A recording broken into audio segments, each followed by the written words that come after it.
आज हम लोग फिजिक्स का सेकंड चैप्टर पढ़ने वाले हैं, force and laws of motion. पिछले चैप्टर में आप लोगों ने पढ़ा मोशन के बारे में। इस चैप्टर में आप लोग मोशन के लॉ के बारे में पढ़ेंगे, जो कि न्यूटन के द्वारा दिया गया है।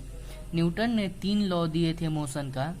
पहला लॉ ऑफ इनर्शिया था, दूसरा लॉ फोर्स को डिफाइन करता है, और तीसरा लॉ था कि कोई भी एक्शन का एक रिएक्शन होता है, जो कि हम लोग आगे इसी चैप्टर में पढ़ने वाले हैं।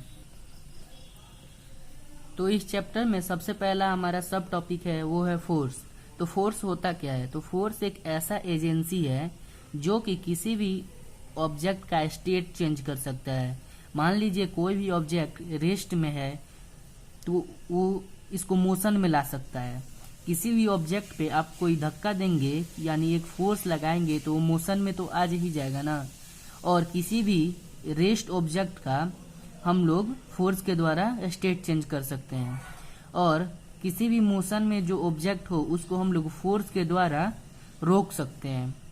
जो फोर्स है वो किसी भी ऑब्जेक्ट का शेप चेंज कर सकता है, डायरेक्शन चेंज कर सकता है मोशन में किसी भी ऑब्जेक्ट हो। तो फोर्स एक पुश है और पुल भी है।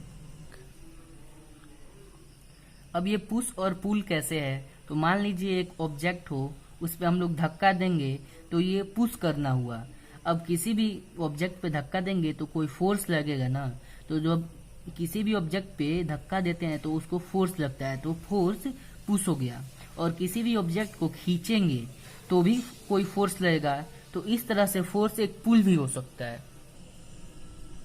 जो फोर्स है उसको हम लोग 2 कैटेगरीज में क्लासिफाई किए हैं। सबसे पहला है बैलेंस फोर्स,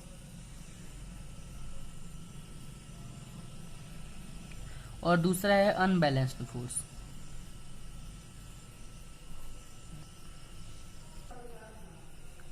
इस लेक्चर में हम लोग बैलेंस और अनबैलेंस्ड फोर्स का कुछ डिफरेंस देख लेते हैं। अगले लेक्चर में हम लोग बैलेंस और अनबैलेंस्ड फोर्स को डिटेल में पढ़ेंगे। तो बैलेंस फोर्स क्या होता है, एक एग्जांपल से हम लोग समझ लेते हैं। मान लीजिए ये कोई ऑब्जेक्ट हो गया जिसका मास m है, जिसका वजन m है, और इधर से हम कोई फोर्स लगाते हैं तो इसके अपोजिट में भी तो कोई फोर्स लगेगा। फ्रिक्शन फोर्स लगता है अपोजिट में, जो कि आप लोग क्लास 8 में पढ़े थे। और ऊपर से ग्रेविटी का फोर्स लगता है।